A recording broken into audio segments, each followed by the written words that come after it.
on our leadership, we trust each other, we don't yell. But I wanted to end today with a friend that has been where a lot of us are going. And I'm really excited. The final speaker today, he's an expert on leadership. I get fired up to hear him every time he comes in. He's a trailblazer in our industry. He's a CEO, director, chairman of Primerica Distribution. Primerica is a 36-year-old company. Over 12, 13 years. They do over $1.2 billion in annual sales. And I tell you, this guy has been where we're going. He's here today as a person of favor because I believe by sharing his experience, he can help us reach our goals. And this guy's credentials are impressive, but what I really admire the most is his integrity. He's a true servant leader who's inspired thousands of people around the world. I want to introduce you in 8 words. Give a great welcome to John Addison.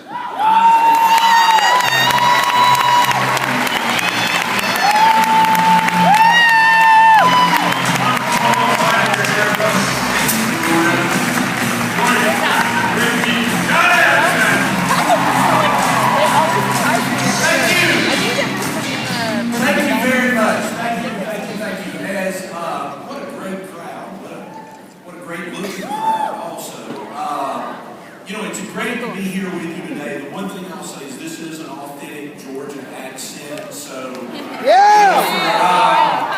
many of you, we'll probably need a translator around to be able to translate the words that I'm saying to you.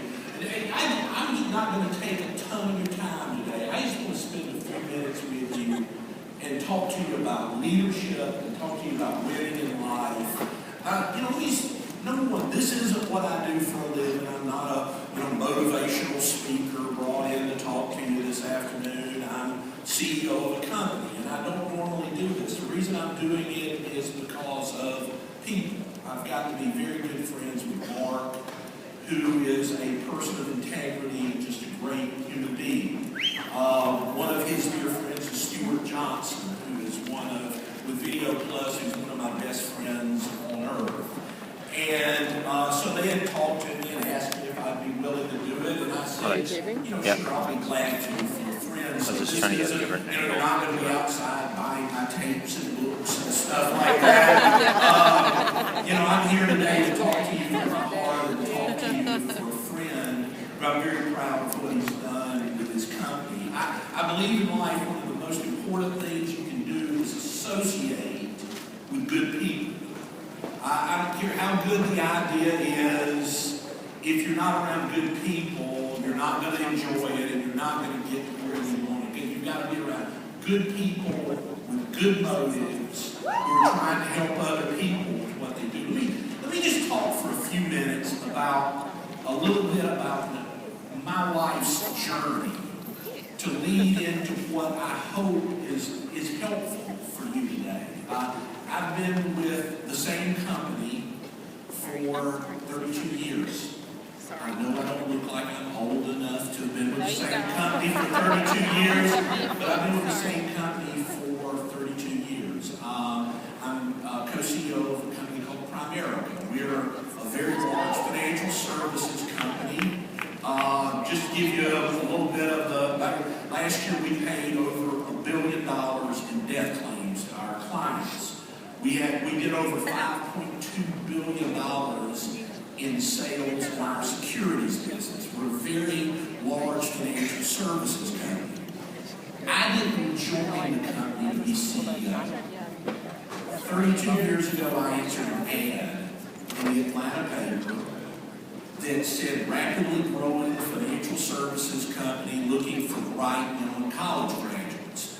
Well, I was young and I was a college graduate. Bright was questioned.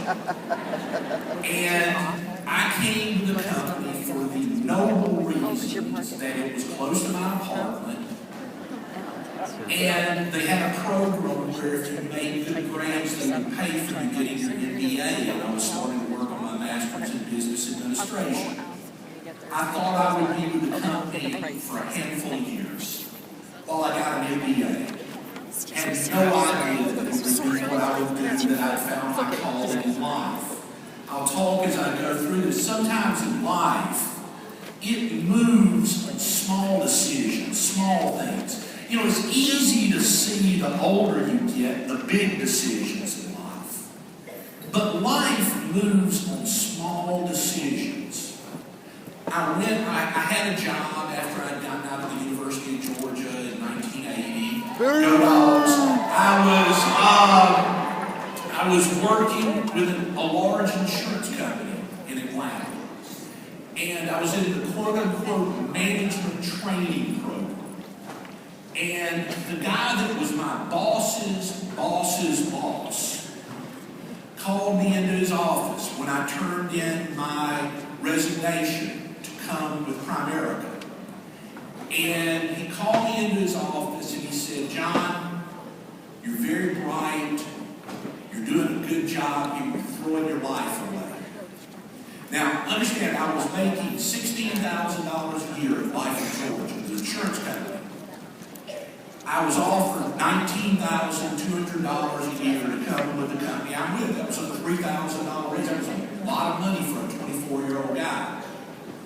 And so he brought me in his office and he went through, this is a horrible company. They're a pyramid scheme. They're going to be thrown out of every state. They're awful. They're horrible people. But he didn't offer me $3,000 more a year. Being 24 years old and a little bit, you know, I'm not going to be there that long, so maybe they'll stay in business long enough for me to get my MBA. I took the job and came to the company. The gentleman's name, which will come back in the story, was a gentleman named Gerald Paget. He was the executive vice president of operations at Life in Georgia that told me those things. I'm going to fast forward, not to go through all the boring details, but during that period of time where I worked on my MBA at night at Georgia State University from 1982 to 1988, did the one class a quarter at night, did an MBA. During that time, got married. During that time, had 2 children. During that time, got promoted to vice president of the company. And so my view of what the company was changed. In 1995, I was named president of the company. 2000, became co-CEO of the company. And went through a lot of things. At that time, we were a division of Citigroup. And we had a great run. Then the economy collapsed.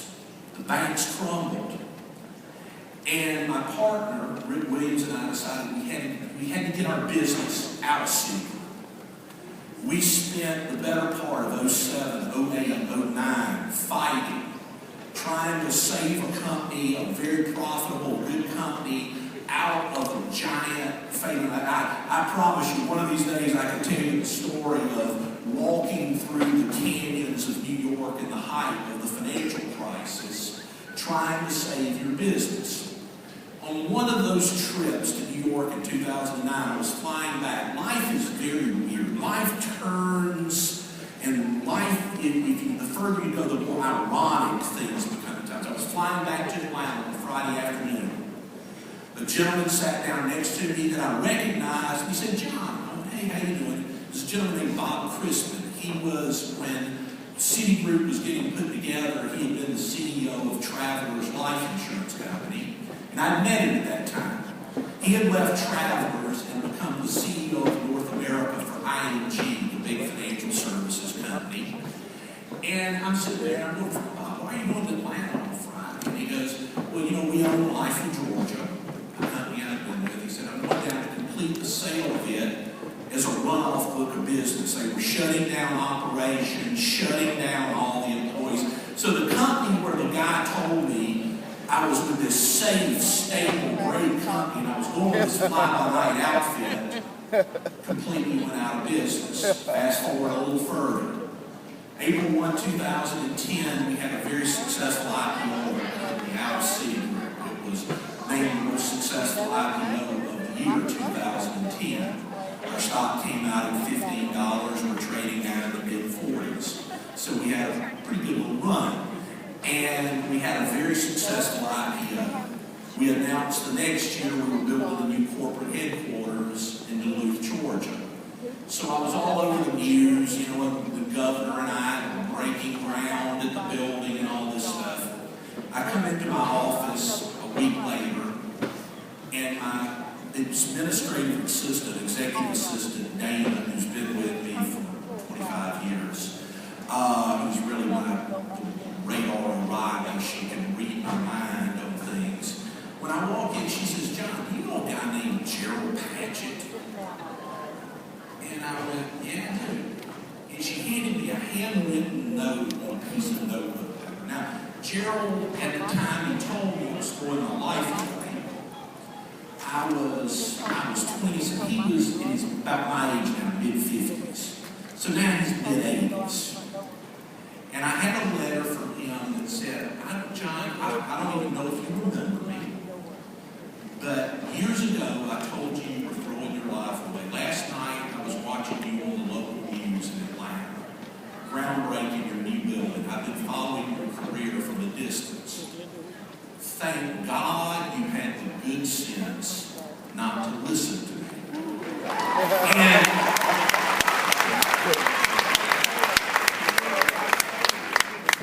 life many times is more about who you don't listen to than who you do listen to.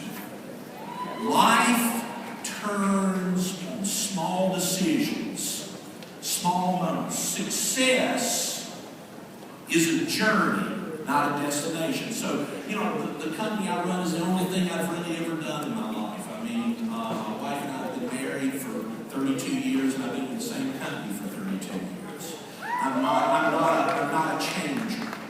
Okay, you know, I found something I thought I was pretty good at. It had a mission. You know, our company paid $1 billion in death claims last year to our clients back years ago. They said they won't pay their death claims or fly-by-night. On 9/11, 2001, we paid $10 million in death claims. Every tower, every plane. One of our reps, part-time reps, made a deal, Windows on the World. We replaced a $30,000 Prudential policy with a $900,000 Primerica policy. Had 8 children, was from the Dominican Republic, traded ships and went in early that morning, was killed in the rubble. And we delivered that death claim to his family. So I found something I was proud of, that I could be passionate about, and I gave my life to it. Success is a journey. See, it's not easy to succeed. I love the name of your company. It works. But I promise you, it'll only work for you if you work. Okay? In life, you got to pay a price. I live up in North Georgia. I've got a farm north of Atlanta. And, you know, at the little corner kind of 7-Eleven store before you get on the main road, if you go in there on the night that the Powerball is on a big number, you'll have a room full of people lined up. You can't even pay for your gas because they're getting what I call the redneck trifecta. A 12-pack of beer, a can of Copenhagen, and 6 lottery tickets. Now, life, you are not going to just get lucky. Luck, I mean, you get what you earn, not what you want. If you want to succeed, you got to pay the price.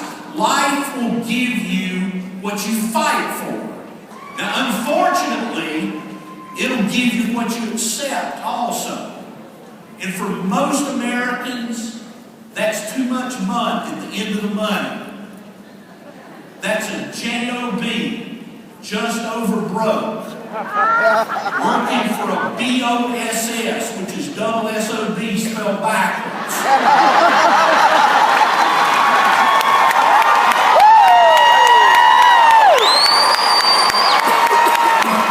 If you want to be different, if you want different results, you've got to change. Changed people change people. See, you're in the people business. You're in the people attraction business. If you attract what you're like, you attract the kind of person you are. You've got to be the change you want to have in others. Changed people change people. So I want to go through a handful of things that I've learned through a lot of years. Ups, downs, positives, negatives, that are the things that you've got to have in your life if you want to succeed. I believe one of the first keys that you got to do as a person is you got to face your fears. You got to turn, my saying is you got to turn your fears into fuel. We're all basking in insecurities. I promise you. I know it doesn't sound like it easy. This guy up here in the suit talking in front of all this group. I am a basket of insecurities. I am the most insecure person in the world. I believe most truly successful people are driven more by a fear of failure than they are a desire for success. I have always feared failing. I have always feared not being good enough. And so I turned that into what drives me. I read a book not long ago that was a rancher. They had interviewed a rancher in Montana. And he had a herd of buffalo. Giant, one of the largest herds of buffalo anywhere. But he also was a cattle rancher. And it was a year where there were a lot of storms and stuff, and he was talking about the difference between buffalo and cows. He said when cows, many of them get killed by summer storms that come in, and said what happens to the cows is the storm, they see it coming across the prairie, and they turn and they try to run away from the storm, but the storm catches them.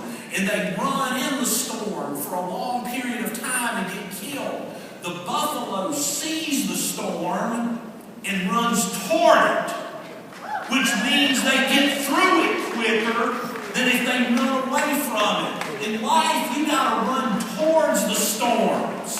You've got to go towards the things that you fear, because you're always going to find a reason to quit. You're going to always find a reason to doubt. I'll give you a quick personal story. I went off to college in 1970, graduated from high school in 1975. No, I don't look that old, but yes, I did. Party down, ain't no jive. We were the class of 75. And I went off to college at the University of Georgia in the fall of 1975. And the first class I had was Political Science 101. Now, I grew up in the country. I grew up in at that time, it's now kind of got gobbled up by Atlanta, in Covington, Georgia, which is, so Newton County High School, class of 75. And so I grew up in Covington, Georgia. I didn't want to go to college. I had a really good job at a factory there in Covington, had a girlfriend. I wanted to buy, what I wanted in life was a 1975 Cutlass Supreme T-top, okay? I did not want to go off to college. But with my mom, it was not a question of whether I was going off to college. None of my buddies went off to college, all of a sudden. I went off to the University of Georgia. I'm there, and there's all these kids that are from all the rich neighborhoods of Atlanta and Buckhead, and they got on their little preppy clothes and all their expensive crap, and I've got like these torn blue jeans and t-shirts and stuff. And so I go to my first class, and I don't want to be there. So when you don't want to be somewhere, where do you sit? The back of the back of the back of the back row. That's where I was. Professor was a gentleman named Dr. Bill. And at the end of the first class, he, says, any questions? Now, this little smart-tailed girl sitting about 4 rows in front of me, who had the big poofy hair back then. shirt and all the crap people had on for Buckhead then, raises her hand and says, Dr. Miller, will we receive a syllabus today? Now, how many of you have ever been in a thing where everybody's supposed to be a beginner, but it seems like they had a class in being a beginner? Okay, they already know more than me, they're all supposed to be. And so I'm sitting there, I have no clue on earth what the word syllabus means. I'm sitting there and I'm like, they're asking for about a syllabus. I don't even know what the word is. So I go back there. She would have said, when could I get a schedule of the tests? I go, yeah, I need one of those too. Okay, so I go back to my dorm. This is before you had cell phone. This is, payphone at the end of the hall. I go down and I call my dad. I go, Dad, I hate this. I can't stand it. I want out of here. I want to come home now. And Dad, being my dad, said, son, do me a favor. We've already paid tuition. Make it through Christmas and we'll talk about it. And that sounded like a fair plan to me. So 2 weeks later, we have our first exam in the class. Now, I always do well in school. Don't let the accent fool you. I always did pretty good in school. And I could, and I had a good memory, and if I read something, I could remember it, blah, blah. First test, we get it back, I made a 98. And I looked 4 rows in front of me, because it's on one of those big platform, kind of seating things, and I see that little smart butt girl made a 46. Now, I don't know what she's doing today, but I bet you she's not CEO or something. Okay, now, she almost made me quit. What would my life have been like? In all honesty, truly, I think about it quite often. This isn't like some made-up story, it's a true story. What would my life have been like if my dad said, son, get your butt home. I am sick of hearing your whiny crap. You can still get your job back at Mobile Chemical Company making styrofoam plates. Okay? What would my life have been like if I'd have done that? Life moves on small decisions. And many times those decisions are driven by your fears. Are driven by what you have a fear of, what keeps you awake at night. And you will never conquer. People say, conquer your fears. Bull crap. They're going to be there at 3 o'clock in the morning when you wake up. You've got to learn to attack your fears and do what you fear most and go toward it and fight it until you win. Second key is, I read years ago, Think and Grow Rich, Napoleon Hill, thoughts are things. Thoughts are things. Who controls the keys to your brain? Who controls what you think about? Who controls what happens? They're not just random things happening. You are becoming your current most dominant thought. Whatever your current most dominant thought is, that's what you're becoming. So you let television control it? 24-hour negative news. What's going across the bottom, what's going down the sides, what the person's saying, it's all negative. It's all negative input. The brain is not like a computer. Computer, they say garbage in, garbage out. With the brain, it's garbage in, garbage stays. You've got to control who has control of your brain. And if you got to control, I'm going to tell you, there's 2 important powers. The power of association, who you associate with. But what people don't talk about a lot of times is the power of disassociation. If you can't change the people around you, change the people around you. You've got to pick who you're going to. Many of us have friends and acquaintances that if you ever see them and say the words, how are you doing today? You wish you could stuff the words back in your mouth. Because they're going to share with you how they feel. If positive people shared their feelings like negative people do, What an amazing, amazing world we have. You've got to control who you let have the keys to your brain.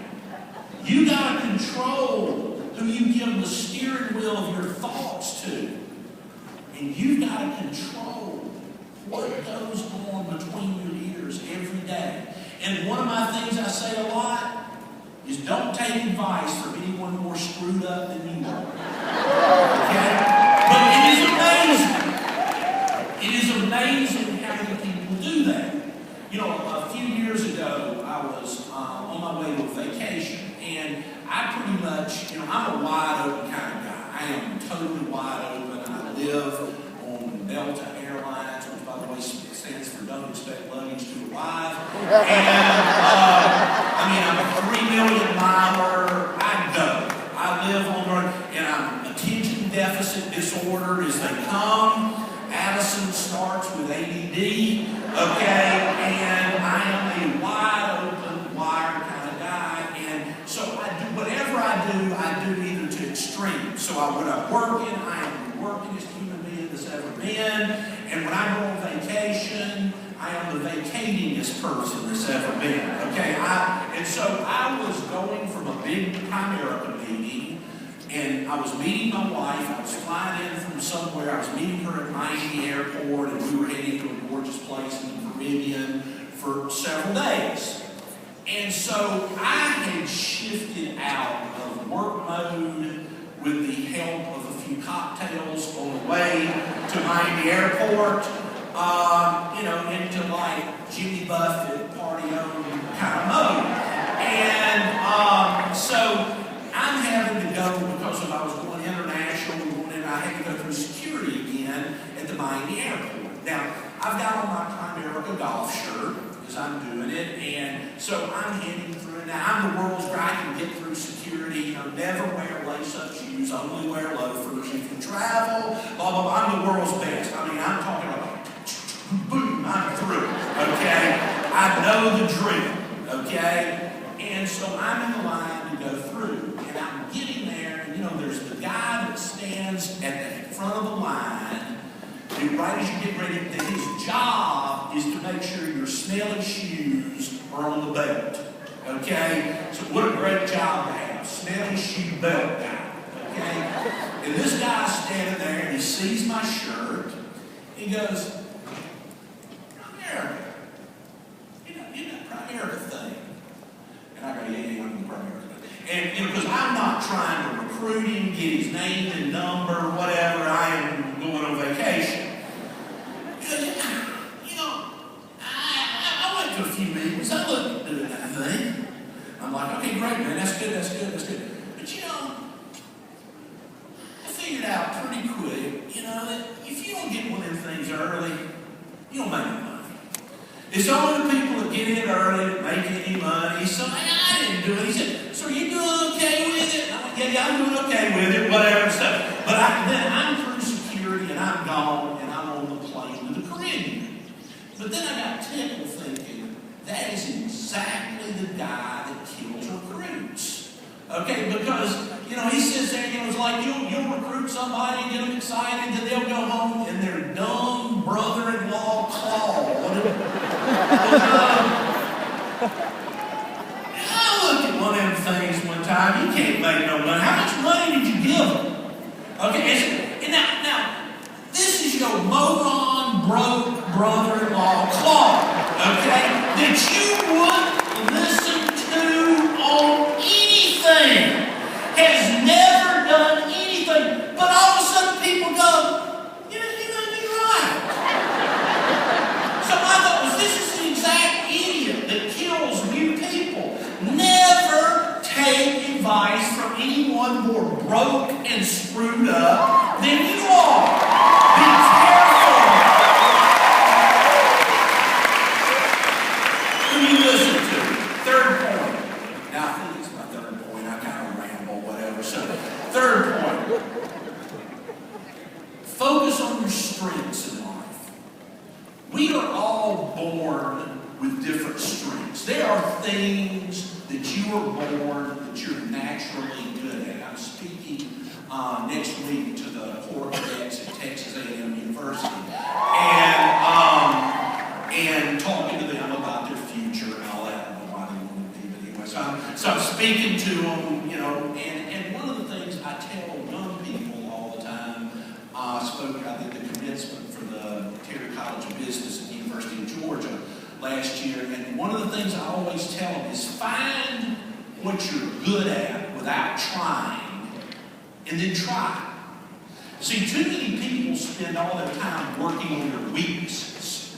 All they focus on is their weakness. The best you'll ever be at a weakness is mediocre.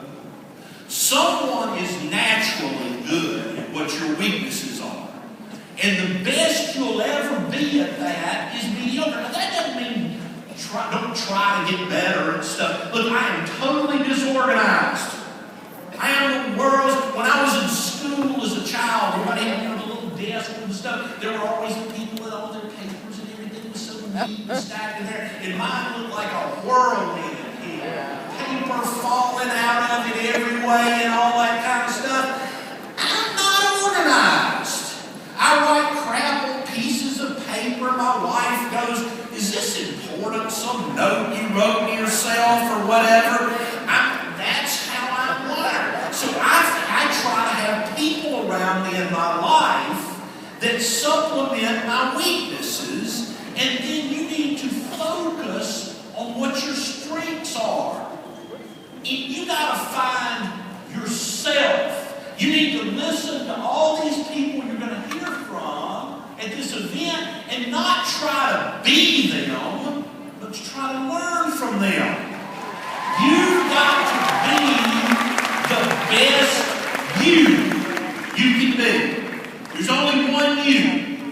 In the entire history of humanity, all the hunks of flesh that have ever been born before or will ever be born after, there is one you. There is only one you. And you've got to find a way to make you be the best you can be, not a cheap imitation of someone else. Focus on your strengths. Learn, be honest with yourself, because a lot of people act like their weaknesses are their strengths. Okay, because people don't like to be honest with themselves. People don't like to really understand what they're good at and not good at, but work every day to be the best you can be. You need to be a person of integrity. A person of integrity. Look, I'm sure there are a lot of people in Primary. I'm sure if you poll them, there'd be people that don't like me. Okay, I would imagine. I think by and far, I'm a pretty likable guy. Okay, and one of the things I try to do is to always be a person of integrity. Tell people like it is.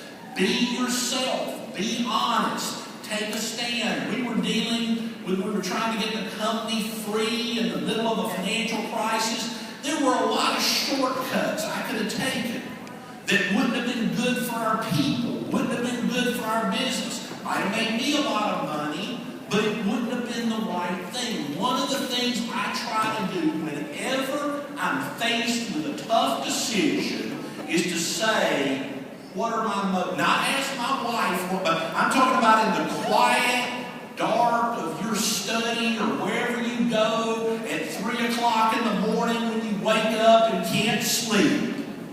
To be honest with yourself about what your motives are. Somebody sent me years ago, this is something I've had for 30 years. Somebody wrote a piece called 9 of the World's Most Successful Men. And it was about the Depression, the Great Depression. Okay, this was done way before we had the Great Recession. But it was how success and money don't equal really being a successful person. And it was talking about how in 1923, there was a meeting at the Edgewater Beach Hotel in Chicago. Attending this meeting were 9 of the world's most influential businessmen. Those present were, number one, the president of the largest independent steel company in America. Number 2, the president of the largest utility company in America. Number 3, the president of the largest gas company in America.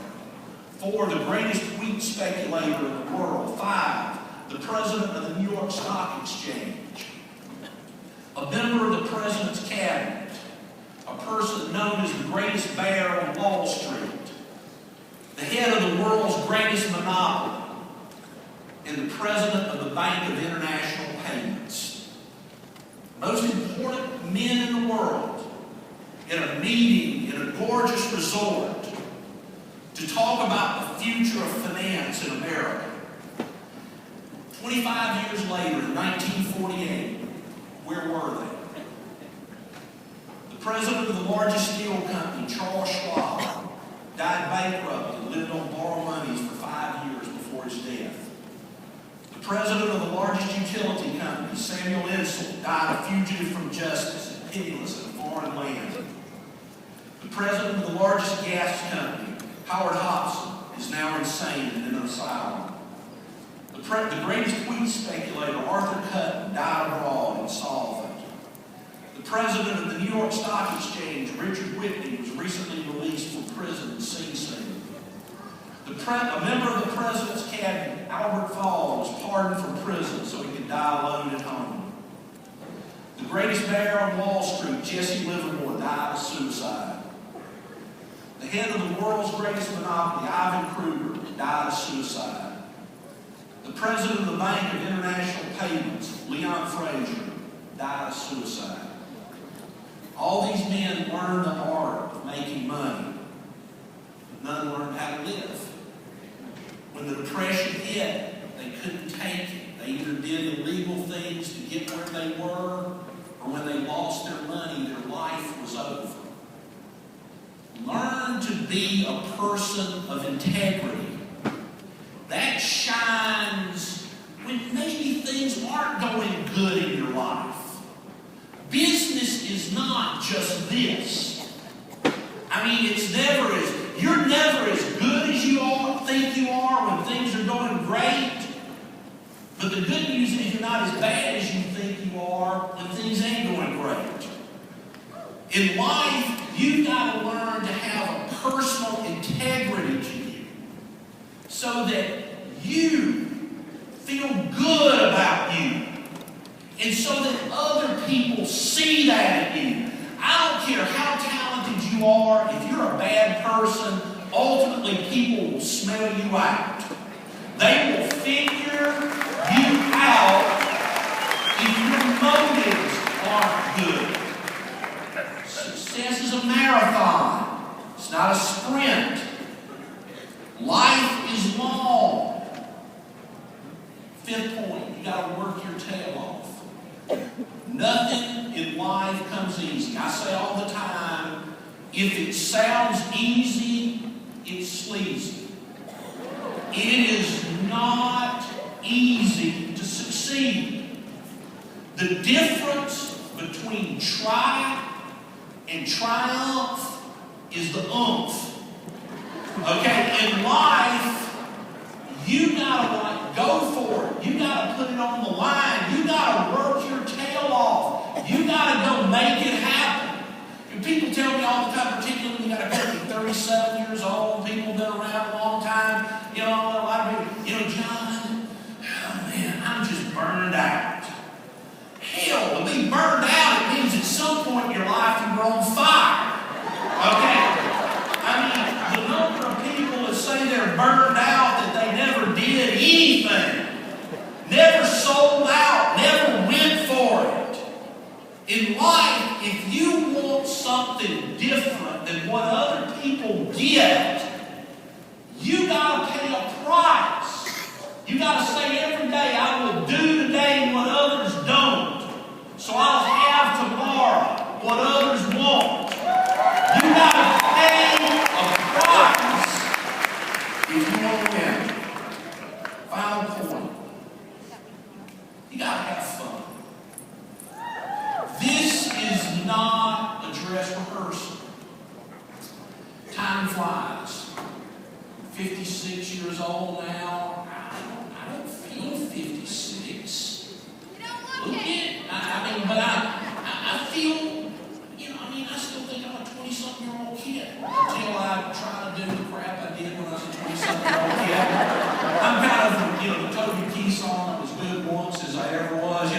that's pretty much me in life, okay?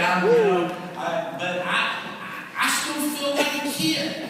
I get up every day excited. I like to have fun. I avoid negative. I'm attracted to positive. I like to have a good time. And so one of the things I tell people all the time, particularly young people when I talk to college groups or whatever, is I'm going to give you like success training right now. Okay? Biggest success training you could ever have. Smile. Just smile. I am blown away. I live in an airport. I live in an airport. You watch the businessmen with their roller bags. It looks like the Bataan Death March. You know, people frowning, faces long out. The number of people that come up to me on just a normal day and go, wow, you look, something great must have happened in your life. You look so, I got up this morning, my feet hit the floor, I actually stood up, body parts functioned okay. Every day on the right side of the grass is a good day. And so the people you attract just by being happy. A lot of people go through life like when the kids get grown, I'll be happy. When I pay off this debt, I'll be happy. When this happens, when my husband gets out of the house, I'll be happy. Whatever it is, people live in the land of if-when. When this happens, then I'll be happy. I'm going to be honest with you. This is the truth. You ain't ever going to be happy.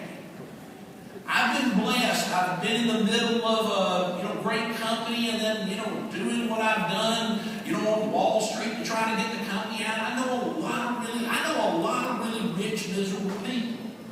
I know a lot of really wealthy, unhappy. Money makes good people better and bad people worse. Okay, that's the truth. A good person who gets money can do more good. A bad person just gets more dangerous. That in life, if you're waiting for the success to make you happy, you'll never be happy. You need to get happy now.